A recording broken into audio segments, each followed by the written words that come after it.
Soja bị bệnh, cô toàn thân không còn chút sức lực, ngồi một bệt xuống đất. Con trai lớn khuyên cô vào nhà thu dọn, rồi anh sẽ đưa cô đi bác sĩ. Soja nói, không cần anh quan tâm. Con trai lớn nói, anh không lo cho cô, mà lo cho cặp song sinh. Bây giờ cô đang bệnh, nếu không chữa kịp thời, rất dễ lây cho song sinh. Lúc đó sẽ rất rắc rối. Anh bảo Soja nghĩ cho các con. Soja đồng ý. Cô bảo con trai lớn vào nhà, thu dọn đồ giúp cô, rồi cùng anh đi chữa bệnh.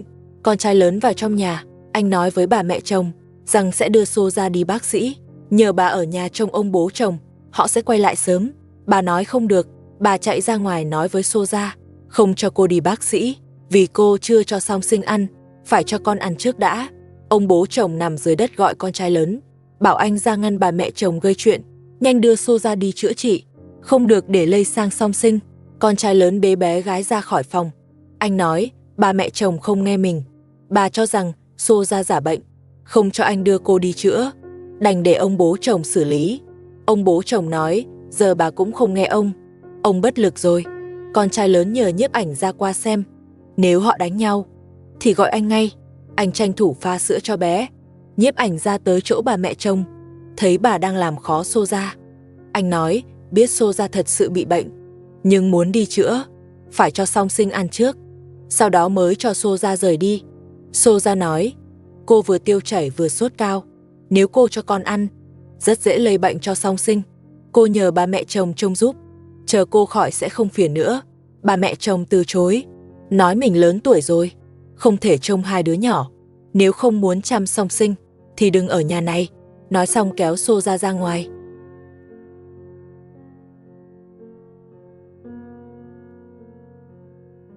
Bà mẹ chồng cố tình chèn ép Soja, biết cô đang bệnh, vẫn không cho đi chữa. Chưa hết, bà còn muốn đuổi cô đi, không cho ở lại nhà. Bà đúng là bỏ đá xuống giếng. Nhân lúc Soja yếu không phản kháng, mà tìm cách hành hạ. Bà làm vậy không chừa đường lui.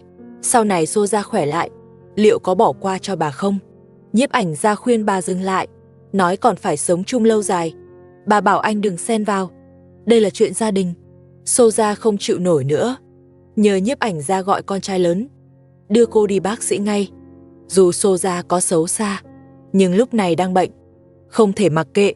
Nhiếp ảnh ra đi tìm con trai lớn, nói rõ tình hình.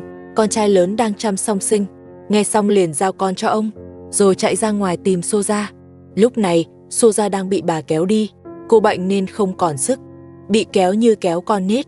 Bà kéo đã tay rồi, còn hậu quả sau này thì chờ xem bà chịu được không. Soja chắc chắn sẽ không bỏ qua. Con trai lớn nhìn thấy cảnh đó, gần như sụp đổ. Anh bảo bà dừng lại, Soja đã bệnh nặng thế này rồi, còn muốn hành hạ tới mức nào? Anh yêu cầu đưa cô đi chữa, không được tiếp tục làm loạn nữa, cũng phải nghĩ cho cặp song sinh trong nhà. Con trai lớn bảo bà mẹ chồng vào trông song sinh, anh sẽ lập tức đưa Soja đi chữa trị. Bà mẹ chồng vẫn không cho đưa Soja đi. Bà nói đau bụng là do Soja tự chuốc, vì hôm qua cô ăn hết gà nướng trong nhà, đó là trừng phạt dành cho cô. Con trai lớn bảo bà nhìn tình trạng Soja, dù hôm qua ăn nhiều, nhưng bây giờ cô đang bệnh, anh không thể bỏ mặc. Bà mẹ chồng nói, Soja là kẻ không biết điều, nếu chữa khỏi, cô cũng chẳng nhớ ơn ai. Con trai lớn bảo bà đừng nói nữa, bây giờ Soja đã như vậy, không chữa sẽ lây cho song sinh, nếu song sinh sốt thì càng rắc rối. Nói xong, con trai lớn vào nhà, giúp Soja thu dọn đồ đạc. Anh còn dặn bà mẹ chồng, đừng tiếp tục bắt nạt Soja nữa. Anh vừa vào nhà, Soja lại lên cơn khó chịu, cô ngã quỵ xuống đất. Bà mẹ chồng giả như không thấy. Nhiếp ảnh ra vội gọi con trai lớn. Anh hỏi Soja thế nào rồi? Soja nói toàn thân không còn sức. Con trai lớn kéo cô dậy, bảo cô vào nhà nghỉ tạm, uống trà đợi đỡ hơn, rồi sẽ đưa cô đi chữa. Soja đồng ý, nhưng không còn sức đi. Con trai lớn nhờ bà mẹ chồng đỡ giúp. Bà nói lời chẳng buồn đỡ, bảo Soja tự đi nếu muốn nghỉ. Cơ thể Soja quá yếu, leo bậc thềm cũng phải bò. Cô vào phòng thu xếp hành lý, chuẩn bị đi chữa bệnh. Bà mẹ chồng tiếp tục cản trở, dọa nếu đưa Soja đi, sẽ không nhận con trai lớn nữa. Con trai lớn tức đến nghẹn lời, nhưng vẫn không thể bỏ mặc Soja, vì song sinh vẫn cần cô chăm sóc. Nếu cô gục ngã thật, mọi chuyện càng rối hơn. Anh giục Soja thu dọn nhanh, lập tức rời đi. Ông bố chồng cũng nói, bảo Soja chữa bệnh cho dứt điểm, đừng lây cho cháu nội. Lúc này bà mẹ chồng lại vào, vẫn cấm không cho đi chữa. Bà nói muốn đi thì tự đi.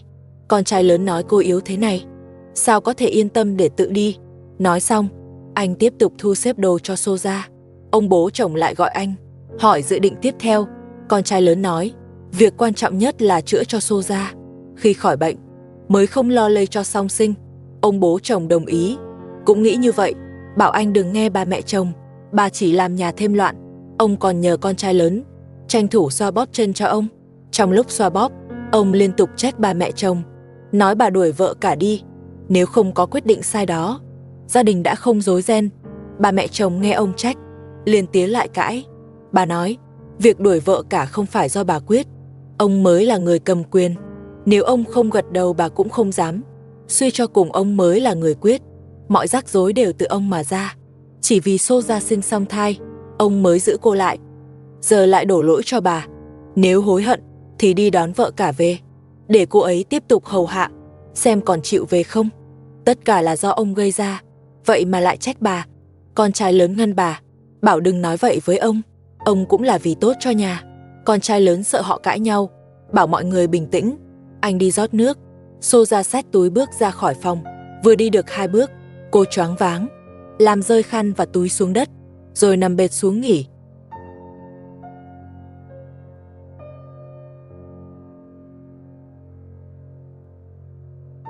Bà mẹ chồng lại ngăn con trai lớn, đưa xô ra đi chữa. Bà nói, nếu con trai lớn rời đi, bà sẽ không chăm nổi song sinh. Con trai lớn nói, đã mang bé gái theo, chỉ để lại bé trai cho bà trông. Bà mẹ chồng nói, không muốn trông đứa nào, bắt con trai lớn ở lại trông trẻ. Con trai lớn nói, phải đưa xô ra đi bác sĩ. Bà mẹ chồng bảo, xô ra tự đi chữa cũng được. Con trai lớn bảo, bà đừng gây rối nữa, xin hãy để họ đi. Bà nói, cho anh đi thì được, nhưng không cho xô ra đi. Nói xong liền đẩy con trai lớn ra ngoài, rồi đóng chặt cửa lại. Bà quay sang nói với xô ra, hôm nay nhất định gây khó cho cô. Xô ra xin bà tha cho mình, cô đã bệnh nặng thế này rồi, xin bà thương tình. Bà vẫn tiếp tục cản trở, nhưng con trai lớn đã đẩy cửa từ ngoài vào, kéo xô ra ra ngoài. Hai người cuối cùng cũng thoát được. Tới bệnh viện, con trai lớn bế bé gái chờ bên ngoài. Xô ra vào gặp bác sĩ khám bệnh. Một lúc sau, xô ra cầm đơn thuốc đi ra. Cô nói, cần phải truyền dịch, nhưng không có tiền mua thuốc, nhờ con trai lớn trả tiền giúp. Con trai lớn tin lời cô, giao bé gái cho xô ra, bảo cô chờ ở đây, anh đi mua thuốc. Con trai lớn quá hiền, không hiểu rõ xô ra. Thật ra tiền của Abu đều ở chỗ cô. Con trai lớn cầm đơn sang hiệu thuốc nằm bên kia đường. Anh băng qua đường để mua thuốc. Anh trả tiền, lấy đủ thuốc và dụng cụ truyền, rồi quay lại bệnh viện. Truyền xong, con trai lớn đưa xô ra về nhà. Về tới nơi, tinh thần xô ra khá hơn nhiều. Cô đã có thể bế con. Bà mẹ chồng thấy xô ra về, lại thấy cô bế được trẻ, liền nói bệnh đã khỏi, bắt cô đi nấu ăn làm việc nhà. Con trai lớn nói, cô mới khỏi, không nên ép làm nhiều việc. Bà mẹ chồng không đồng ý, bảo nếu xô ra không làm thì bà phải làm. Xô ra nói với bà, cơ thể cô chưa hồi phục, chưa thể làm việc nhà. Nói xong đi vào phòng. Ông bố chồng thấy vậy hỏi thăm. Xô ra nói đã truyền dịch, thấy đỡ hơn chút. Ông nói, chỉ cần khỏe là được. Ông vẫn chưa ăn gì, đang đợi xô ra nấu cơm, rồi bảo bà mẹ chồng bế bé gái, bắt xô ra đi nấu ăn. Xô ra không muốn làm, cầm gối nằm bệt xuống đất nghỉ. Khi nhiếp ảnh ra tới, con trai lớn đang xoa bóp chân cho ông bảo đừng bóp mạnh quá, vì chân vẫn còn đau.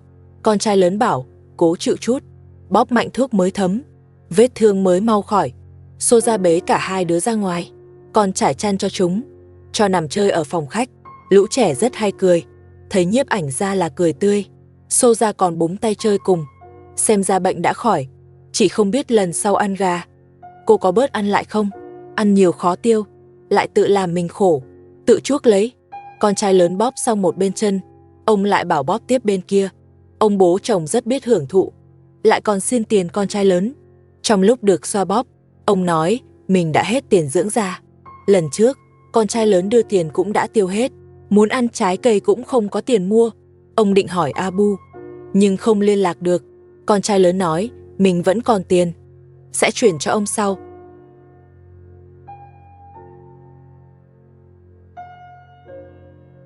Con trai lớn xoa bóp xong chân bị thương cho ông, rồi qua chỗ Soja xem song sinh. Trước đó có cư dân mạng nói rằng con trai lớn và Soja có vấn đề. Lúc đó cũng không ai để ý, tưởng chỉ là nói vu vơ, không ngờ sắp thành sự thật. Hai người dần để lộ mối quan hệ mập mờ giữa họ. Chuyện gì sẽ xảy ra? Cùng tiếp tục theo dõi. Con trai lớn thấy ông ngồi dậy được nên khuyên ông ra ngoài hít thở để đổi không khí nghỉ ngơi. Thực ra anh muốn tìm cớ đưa ông đi chỗ khác. Ông nói chân vẫn chưa khỏi hẳn, chưa thể đi lại bình thường, muốn ngồi trong phòng khách. Con trai lớn nói không khí ngoài trời tốt, có lợi cho hồi phục sức khỏe. Anh ra ngoài trải thảm trước, rồi sẽ quay lại đỡ ông. Nói xong anh đi ra sân, trải thảm xuống đất. Trải xong thảm, con trai lớn quay lại nói với Soja, bảo cô vào phòng ngủ một lát, anh có chuyện muốn nói.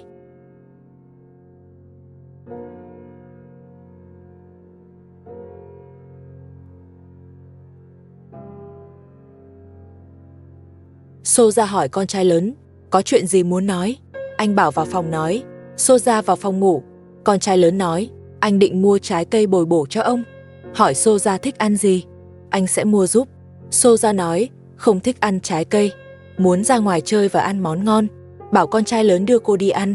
Anh nói, hôm nay không được, hẹn ngày mai sẽ nghĩ cách đưa cô đi, vì ông vẫn chưa hồi phục hẳn.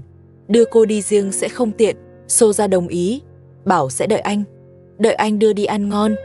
Con trai lớn bảo cô yên tâm, NGI mai nhất định đưa đi. Cuộc nói chuyện khiến người xem khó tin. Liệu có đang vượt giới hạn không? Con trai lớn lại mang thảm ra ngoài, trải thêm lên thảm cũ, rồi quay lại đỡ ông, dìu ông ra ngoài, bảo ra hít thở không khí, tránh làm phiền họ. Sắp xếp cho ông xong, anh nói sẽ đi pha trà, bảo ông chờ ở đó, rồi quay lại phòng khách nói chuyện với Soja. Anh nói với cô và Abu đã kết hôn 2 năm. Anh gặp cô đúng 2 lần, mỗi lần đều không thấy Abu. Soja nói, cô cũng gặp anh 2 lần, nhưng chưa từng gặp chị dâu. Con trai lớn nói, quan hệ vợ chồng anh không tốt. Lần trước về còn đang bàn chuyện ly hôn. Con trai lớn và Soja bắt đầu có vấn đề. Con trai lớn bắt đầu thể hiện sự quan tâm với Soja. Anh nói muốn hiểu Soja nhiều hơn. Anh còn nói với Soja, quan hệ với vợ hiện tại không tốt, họ đang chuẩn bị ly hôn. Soja nhắc anh, cô là vợ của Abu, anh và Abu là anh em, họ vẫn chưa ly hôn. Cô không muốn anh làm chuyện quá đáng. Con trai lớn nói, mình biết chừng mực, chỉ muốn nói ra suy nghĩ trong lòng. Con trai lớn lại nói, Abu đã mấy tháng không về nhà, cũng không gọi điện cho Soja, như vậy là không đúng. Sau này cần giúp gì cứ tìm anh nhất định sẽ giúp. Con trai lớn có điên rồi không? Soja như vậy mà anh cũng để ý. Nếu họ thật sự qua lại, gia đình sẽ càng loạn. Đúng lúc họ đang nói chuyện, ông bố chồng gọi con trai lớn ở bên ngoài, nói mình khát nước lắm rồi, hỏi trà đã pha xong chưa.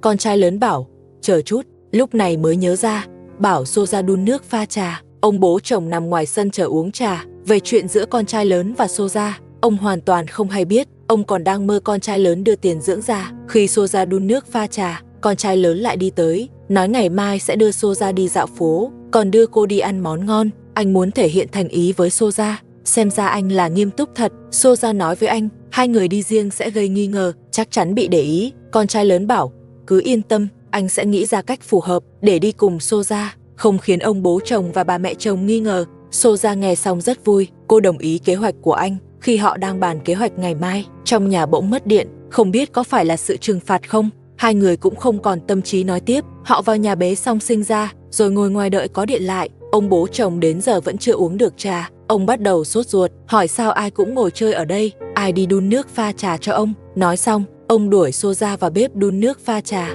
Soja đi rồi, ông bố chồng lại nói với bà mẹ chồng, Soja giờ đã khỏi bệnh, sau này việc nhà để cô làm hết, bà mẹ chồng phụ trách giám sát. Con trai lớn xoa bóp chân bị thương cho ông, anh mong ông sớm hồi phục. Ông bố chồng rất cảm động, khen con trai lớn rất hiếu thảo. Abu không thể so được, ông lại bảo Soja nhìn anh ấy. Trước kia ông bảo Soja xoa bóp, nhưng cô không chịu, bảo cô nhìn con trai lớn chăm sóc ông, xem anh ấy làm thế nào. Nếu trước kia Soja ngày nào cũng xoa bóp, chân ông đã không bị thương. Mọi chuyện đều là lỗi của Soja. Con trai lớn nói, Soja là con dâu, không tiện xoa bóp cho ông. Ông nói có gì là không tiện, Abu không có ở nhà, Soja phải thay anh ta làm mọi việc cho ông. Ai bảo cô gả cho Abu? Ông nói vậy là quá đáng. Soja nghe nhiều cũng không đáp, cô mặc kệ ông, biết ông đang khó chịu, nên giả vờ không nghe. Cô cầm sữa đã pha cho bé gái uống. Ông bố chồng lại nói, hai đứa mà chỉ pha một bình sữa, không cho cháu trai uống sao? Soja không dám cãi, cô đưa bình sữa cho bà mẹ chồng, còn mình bế bé trai vào phòng. Một lúc sau, con trai lớn xoa bóp xong chân cho ông cảm thấy đỡ hơn nhiều. Ông đứng dậy định đi lại, còn bảo con trai lớn theo sát, sợ mình bị ngã, bảo anh trông chừng. Ông ra tới sân, thấy thảm bẩn vứt dưới đất, cùng giày dép bừa bộn. Ông mắng Soja vô dụng, hôm nay chắc chắn không dọn nhà, nếu chân ông chưa đau, ông đã xử cô rồi. Con trai lớn nói, để anh dọn. Soja bận chăm con. Nói xong, anh làm theo lời ông, rời lại vị trí xe đẩy. Rời xe xong, ông bảo, gọi Soja ra giặt thảm, bắt cô giặt ngay. Con trai lớn nói, Soja đang trông con, để lát giặt cũng được. Ông nói không được, bắt ra giặt ngay bây giờ. Con trai lớn vào phòng gọi Soja, bảo với Soja là ông bắt ra giặt thảm. Soja nói, bé trai bị sốt, cô không làm gì được, phải đưa con đi bác sĩ.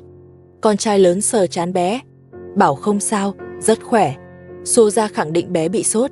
Anh không hiểu thôi, phải đưa bé đi chữa, và cần anh đi cùng.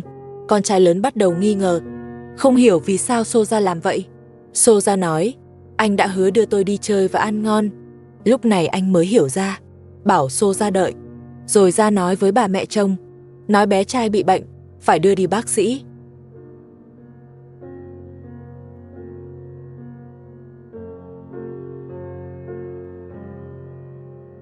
Soja lấy cớ cho bé sốt, để được đi chơi ăn ngon, bắt anh đưa đi khám.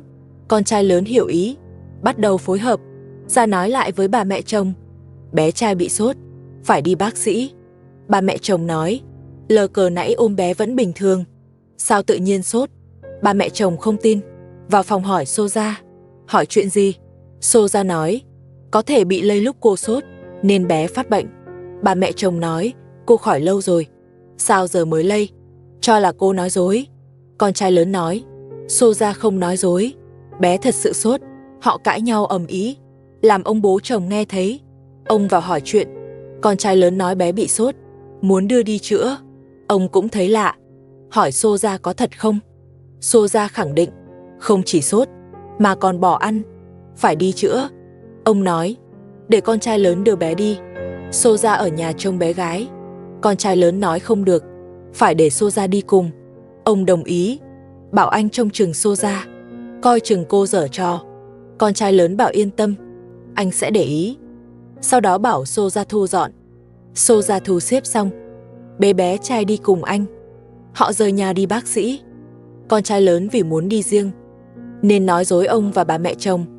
Bà mẹ chồng vẫn không yên tâm, cảm thấy có gì đó sai, nhưng không nói ra được, chỉ dặn con trai lớn, phải đề phòng Soja. Con trai lớn nói đã rõ, anh còn đỡ bé trai từ tay Soja. Bà mẹ chồng tiếp tục cảnh cáo, nói với Soja, đi cùng con trai lớn phải ngoan, nếu giở trò, về nhà sẽ không yên. Bà mẹ chồng không biết, kế hoạch đi chơi là do con trai lớn đề xuất, anh mới là người lừa dối, không phải Soja. Họ vào thành phố, cả hai đều rất vui, cuối cùng cũng có thời gian riêng. Con trai lớn hỏi Soja muốn làm gì.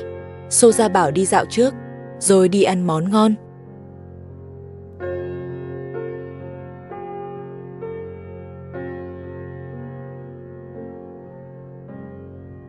Soja vui mừng khôn xiết. Cô cùng con trai lớn lợi dụng chuyện bé trai bị bệnh để lừa ông bố chồng và bà mẹ chồng. Hôm nay cô được tự do. Cô nói với con trai lớn, muốn anh đưa đi dạo phố mua sắm. Con trai lớn đồng ý. Hai người còn liếc mắt đưa tình. Ai cũng thấy con trai lớn có ý với Soja. Không biết nếu chuyện này để ông bố chồng và bà mẹ chồng biết, sẽ gây ra hậu quả gì.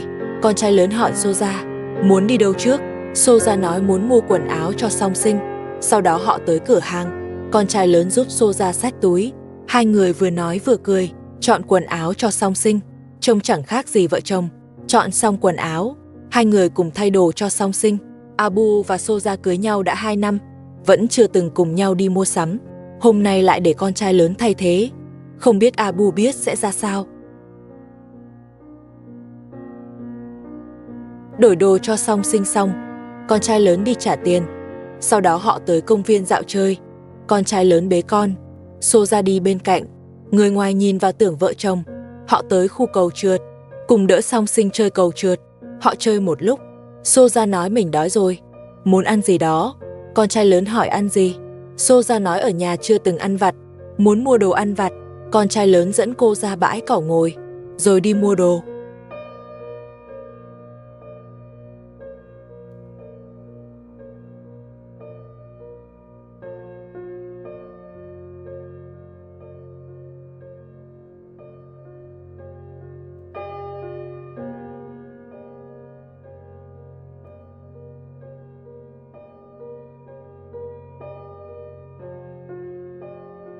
Chẳng mấy chốc anh quay lại, xách đầy đồ ăn vặt. Hai người vừa ăn vừa trò chuyện. Lúc nói chuyện luôn cười vui vẻ. Nói chuyện được một lúc, con trai lớn bắt đầu lo, sợ về trễ khó giải thích. Xô ra bảo cứ nói, do đưa bé đi khám mất thời gian. Cô đúng là giỏi kiếm cớ. Họ ăn hết đồ rồi mới về. Trên đường về, họ đi ngang chợ Chim Cảnh. Xô ra đòi mua vẹt. Con trai lớn nói hôm nay chưa tiện, hẹn lần sau mua. Tới tối họ mới về nhà. Vừa bước vào nhà, bà mẹ chồng giật lấy bé trai, rồi bắt đầu mắng Xô ra. Chi cô về quá muộn. Con trai lớn vội giải thích, do đưa bé đi khám bệnh. Giờ anh cũng bắt đầu nói dối, cùng Xô ra lừa cả nhà.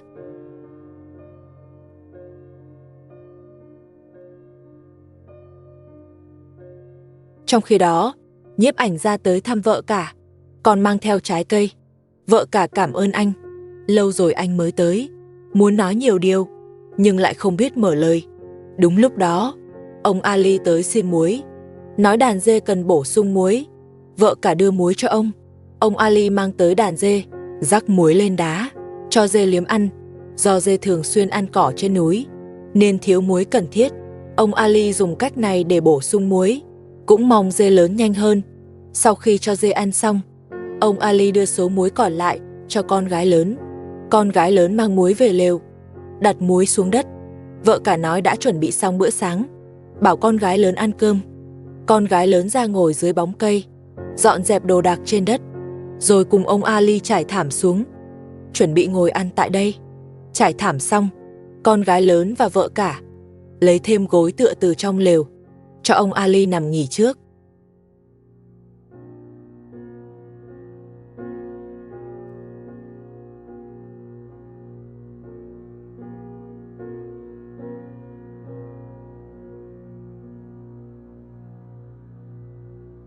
Bữa sáng hôm nay rất thịnh soạn. Vợ cả nấu đầu dê và đùi dê. Vợ cả bày ra đĩa. Nhiếp Ảnh Gia hỏi vợ cả, sao hôm nay ăn ngon vậy? Vợ cả kể lại, hôm qua lúc chăn dê, có con dê leo lên vách núi, sơ ý rơi xuống. Lúc tìm được thì đã chết. Ông Ali vác dê về. Ông bàn với người tốt, bán cũng không được bao tiền. Vì dê đã chết, nên quyết định chia ăn, tiện bồi bổ cho trẻ con. Con gái lớn đồng ý. Ông Ali và con gái lớn rất tốt. Họ cho vợ cả ở nhờ đã lâu, chưa từng đuổi đi, coi vợ cả như người nhà. Vợ cả cũng hiểu tấm lòng của họ, nên hàng ngày vừa làm việc nhà vừa nấu ăn, còn học chăn dê.